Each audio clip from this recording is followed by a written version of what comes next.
ओम शांति। 12 जुलाई 2023 साकार मधुर मुरली। प्यारे प्यारे मीठे मीठे बाबा हम बच्चों से कहते हैं, मीठे बच्चे, अभी तुम्हें पवित्र जीवात्मा बनना है। इस समय कोई पवित्र जीवात्मा नहीं है, इसलिए अपने को महात्मा भी नहीं कहला सकते। प्रश्न: सतयुगी राजाई का इनाम किन बच्चों को प्राप्त होता है? उत्तर: जो श्रीमत पर याद की रेस में नंबर 1 जाते हैं, उन्हें ही राजाई का इनाम मिलता है। तीखी रेस होगी तो रजिस्टर में नाम अच्छा होगा और इनाम के अधिकारी बनेंगे। तुम बच्चे दुरादेशी बन बड़ी दूर की रेस करते हो। 1 सेकंड में निशान तक अर्थात परमधाम तक पहुंच वापस लौट कर आते हो। तुम्हारी बुद्धि में है, पहले हम मुक्ति में जाएंगे, फिर जीवन मुक्ति में आएंगे। तुम्हारे जैसी रेस और कोई नहीं कर सकता। गीत है, आखिर वह दिन आया आज। ओम शांति। ये कौन जानते हैं कि आखिर वह दिन आया आज? बच्चे जानते हैं। आखिर वह दिन आया आज जो हम बाप के सम्मुख हुए हैं। आत्मा कहती है इस शरीर द्वारा। अभी तुम बैठे हो, जानते हो हम आत्माएं अभी परमपिता परमात्मा के सम्मुख बैठी है। बरोबर 5000 वर्ष पहले भी हम आत्माएं यानी जीव की आत्माएं परमात्मा से सम्मुख मिली थी। आत्मा कहती है मेरा ये शरीर है। शरीर नहीं कहेगा मेरी ये आत्मा है। हम आत्माओं का बाप आखिर आज आया है। आना भी जरूर है। भक्ति के बाद ज्ञान देने लिए, ज्ञान से सद्गति करने लिए आखिर आया है। ये सारी दुनिया नहीं जानती, सारी दुनिया के सम्मुख हो भी नहीं सकेंगे। तुम बच्चों को भी नंबरवार पुरुषार्थ अनुसार निश्चय है।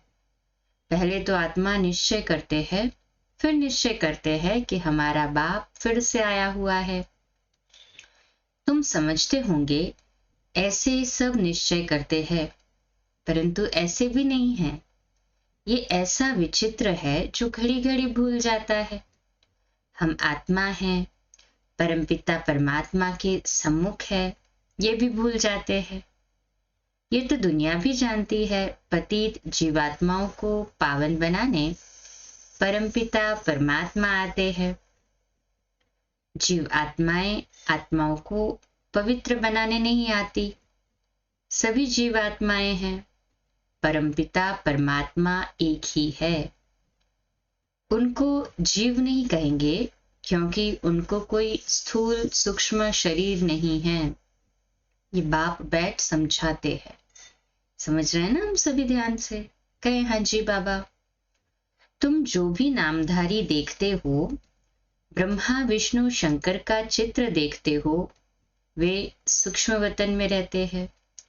वह भी सूक्ष्म जीव आत्मा ठहरे। ये बड़ी समझने की बातें है। मनुष्य तो भल कहते हैं फलाना महात्मा है, परंतु पतित दुनिया में महात्मा आ कहां से सकते? यहाँ कोई सुप्रीम पावन हो न सके। हाँ, वह सुप्रीम बाप पावन बना कर गए हैं। सतयुग आदि में देवी देवता थे।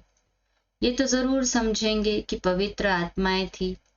अभी पतित जीव आत्माएं हैं, पावन जीवात्माएं भी थी। बरोबर सतयुग आदि से सृष्टि पर पवित्र जीवात्माएं थी। उनको महान आत्मा कहेंगे। बाप समझाते हैं पतित दुनिया में कोई भी महान आत्मा हो नहीं सकती। सब पतित जीवात्माएं हैं। पतित जीवात्मा जरूर औरों को भी पतित ही बनाएगी ना। वहां है पवित्र जीवात्माएं सतयुग में। तो क्या करेंगे? ऐसे नहीं कि पवित्र जीवात्मा बनाएंगे, नहीं, वहां बनाने की तो बात ही नहीं रहती। इस समय सभी पवित्र जीवात्माएं बनती है, अभी बनती है और फिर वहां पे प्रारब्ध भुगती है। वहां तो है ही सब पावन। इतना पावन बनाने वाला कौन? बाप बैठ समझाते हैं, तुम जब देवी देवता थे तो पावन थे, यहाँ आकर पतित बने हो।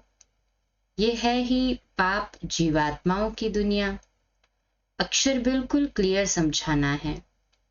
पाप जीव आत्मा, क्योंकि आत्मा भी पतित है, शरीर भी पतित है। वहां फिर महात्मा अक्षर नहीं देते, वहां तो है ही सब पवित्र। कहते ही देवी देवता है, सर्वगुण संपन्न, 16 कला संपूर्ण, अहिंसा परमो धर्म जीवात्माएं हैं। संपूर्ण निर्विकारी माना संपूर्ण पवित्र। तुम बच्चों को समझाया जाता है, सन्यासी पवित्र रहने लिए पुरुषार्थी है। अच्छे अच्छे सन्यासी पवित्र रहते हैं, जिनको महात्मा कहा जाता है। पवित्र रहने लिए अलग रहते हैं, परंतु वह तो है ही निवृत्ति मार्ग वाले। उनको भक्ति मार्ग में महात्मा कहेंगे, ज्ञान मार्ग में नहीं। ज्ञान और भक्ति दोनों अलग अलग गाए जाते हैं। आधा कल्प सतयुग त्रेता में ज्ञान की प्रारब्ध है, यहाँ फिर भक्ति की प्रारब्ध कहेंगे। ये है भक्ति मार्ग।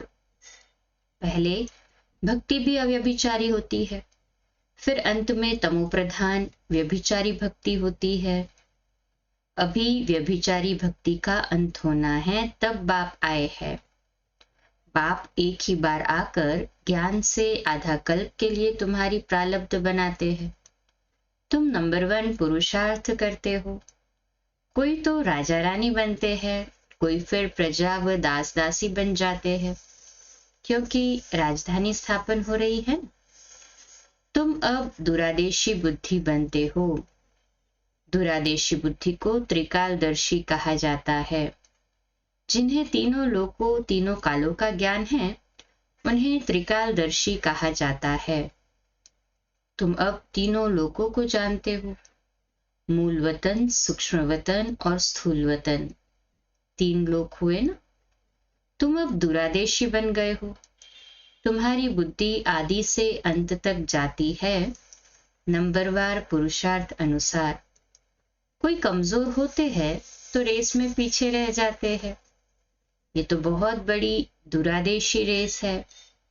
आत्माओं की रेस कभी सुनी नहीं होगी। तुम आत्माएं जानती हो, हम स्टूडेंट है, हमारी ये रेस है। फलाने निशान तक पहुंचकर फिर लौटना है। तुम आत्माओं की ये बड़ी दूर की रेस है। बुद्धि जानती है, हम वास्तव में वहां के रहने वाले हैं। 1 सेकंड में हम वहां पहुंच जाएंगे, जीवन मुक्त बन जाएंगे।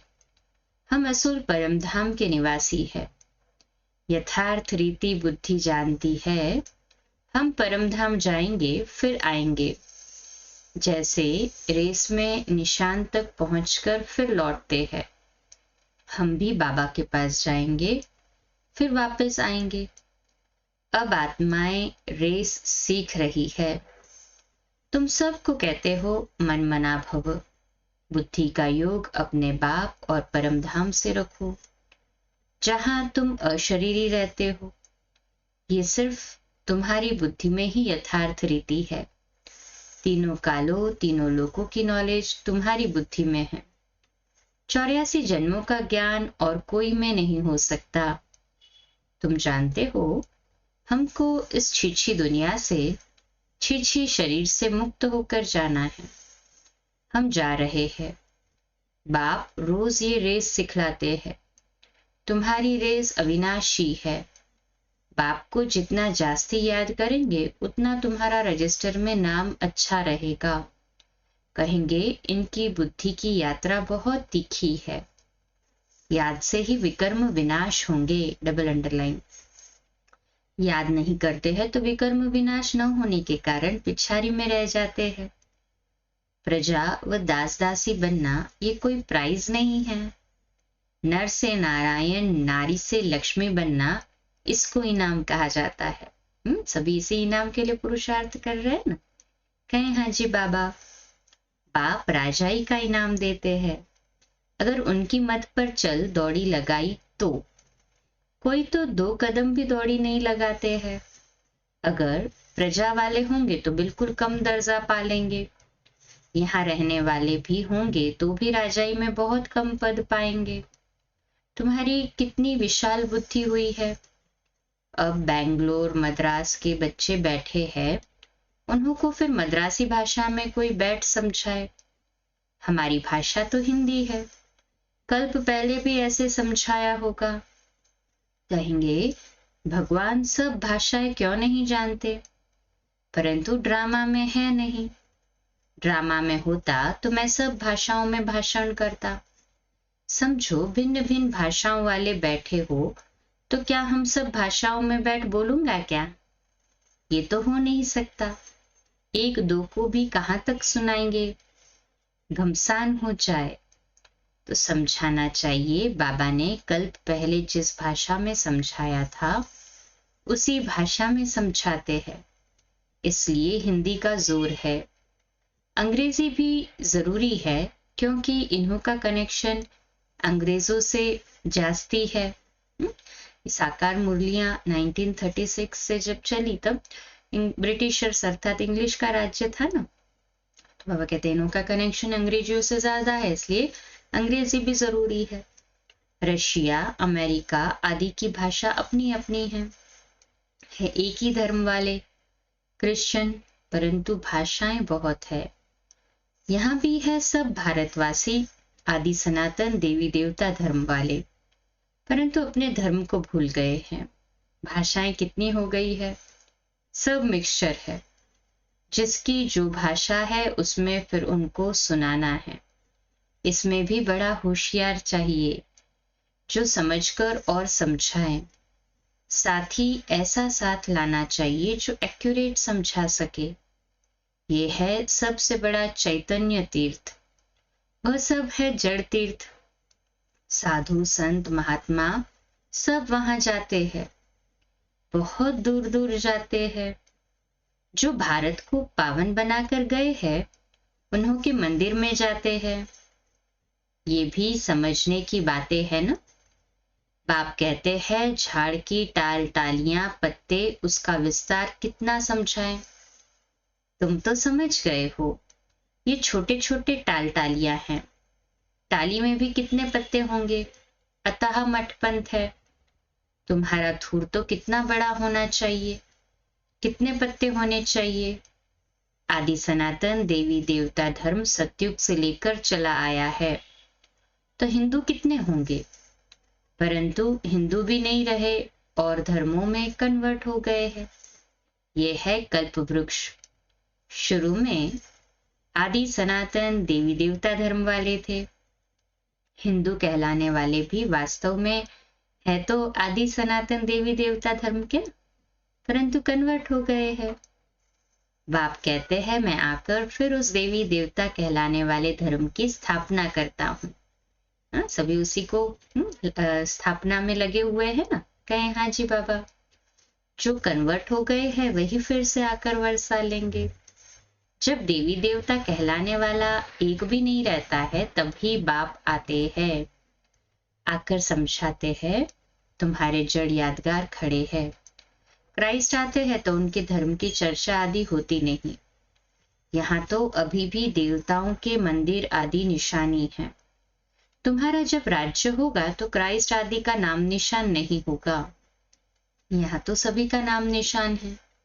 तुम जानते हो क्राइस्ट कब आया, क्रिश्चियन धर्म कैसे स्थापन हुआ। क्राइस्ट अब किस शरीर में होगा, जरूर पतित शरीर में ही होगा। खुद तो पावन था ना। तुम बच्चों की बुद्धि में सारा ज्ञान है, तुमको दुरादेशी बनाया है। हम आत्माएं कहाँ रहती है, कहाँ से आती है, ये किसको पता नहीं है। रहने के स्थान को परमात्मा मान लिया है। वास्तव में तो आत्मा झूठी बनने से काया भी झूठी बन जाती है। साधु लोग कह देते झूठी माया झूठी काया, बाकी आत्मा तो निर्लेप है। अपने मतलब की बात कह देते हैं। ऐसे क्यों नहीं कहते झूठी आत्मा की काया। काया को ही कोई पर अर्थात अर्थी पर बिठाते हैं ना। आत्मा तो निकल जाती है, रथी निकल जाती है, फिर अर्थी पर सिर्फ शरीर होता है, काया होती है। आत्मा को तो कोई अर्थी पर नहीं बिठाते हैं, कोई पर काया को बिठाया जाता है, अर्थी पर काया कोई बिठाते हैं। आत्मा ने तो एक काया को छोड़ दूसरी काया में जाकर प्रवेश किया। ये समझ की बात है। कोई भी साधु संत आदि को तुम समझा सकते हो। यहाँ पतित दुनिया में कोई भी महात्मा नहीं है। महान आत्माओं को पावन आत्मा कहा जाता है, तो शरीर भी पावन चाहिए। यह है ही आयरन एजेड। परंतु कन्या जब तक विकार में नहीं गई है तो पूजी जाती है, पवित्रता के लिए ही पुकारते हैं, आकर के हमको पावन पवित्र बनाओ। जबकि पुकारते रहते हैं तो तुम उनको महान आत्मा कैसे मान सकते हो? महात्मा तो कोई है नहीं, यह है विचित्र परमपिता परमात्मा। तुम जानते हो हम सो पावन जीव आत्माएं देवी देवता थी, अभी पतित बनी हुई है, धर्म भ्रष्ट है। क्रिश्चियन लोग अपने धर्म को जानते हैं, झट कहेंगे हम क्रिश्चियन हैं। तुम ऊंच से ऊंच धर्म वाले अपने धर्म को भूल गए हो। भूल जाने से धर्म भ्रष्ट कर्म भ्रष्ट बन पड़े हो। तुम श्रेष्ठाचारी थे, अब रावण ने भ्रष्टाचारी कर दिया है। ये अर्थ भी तुम समझ सकते हो। तुम बच्चे अभी अपना भविष्य, बाबा कहते तुम बच्चे अभी अपनी भविष्य ऊंच तकदीर बनाने के लिए धारणा कर रहे हो। कर रहे हैं ना सभी, इसीलिए धारणा। दिल से कहे हाँ जी बाबा। श्रीमत का उल्लंघन करने से तकदीर को लकीर लग जाएगी, डबल अंडरलाइन। ये भी भूल जाते हैं कि श्रीमत देने वाला बाप है। तो आखिर वह दिन आया आज, ये तुम जानते हो। सभी एक्यूरेट नहीं जानते, अंत में जानेंगे जब पूरे समझ जाएंगे। अभी तो घड़ी घड़ी भूल जाते हैं। मुश्किल कोई सच बतलाते हैं, झूठ बोलने में देरी नहीं करते हैं। माया अच्छे अच्छे रुस्तम बच्चों को थप्पड़ लगा देती है। बाप तो सब जानते हैं, बतलाते हैं, तुम भूल करते हो, बड़ी डिससर्विस करते हो। अच्छा, मीठे मीठे सिकिलदे बच्चों प्रति माता पिता बाप दादा का याद प्यार और गुड मॉर्निंग। रूहानी बाप की रूहानी बच्चों को नमस्ते। हम रूहानी बच्चों की रूहानी माता पिता बाप दादा को याद प्यार, गुड मॉर्निंग और नमस्ते। वाह बाबा वाह, शुक्रिया बाबा शुक्रिया। धारणा के लिए मुख्य सार, पहली पॉइंट, दुरादेशी बन तीनों लोकों और तीनों कालों को जान बुद्धि से रेस करनी है। इस छीछी दुनिया छीछी शरीर से मुक्त होना है। दूसरी पॉइंट, झूठ बोलने की आदत को मिटाना है। श्रीमत का उल्लंघन कर डिससर्विस नहीं करनी है। आज का मीठा वरदान, लौकिक वृत्ति दृष्टि का परिवर्तन कर अलौकिकता का अनुभव करने वाले ज्ञानी तू आत्मा भव। तो आज का स्वमान है, मैं ज्ञानी तू आत्मा हूँ। विश्लेषण, लौकिक संबंधों में रहते हद के संबंध को न देख, आत्मा को देखो।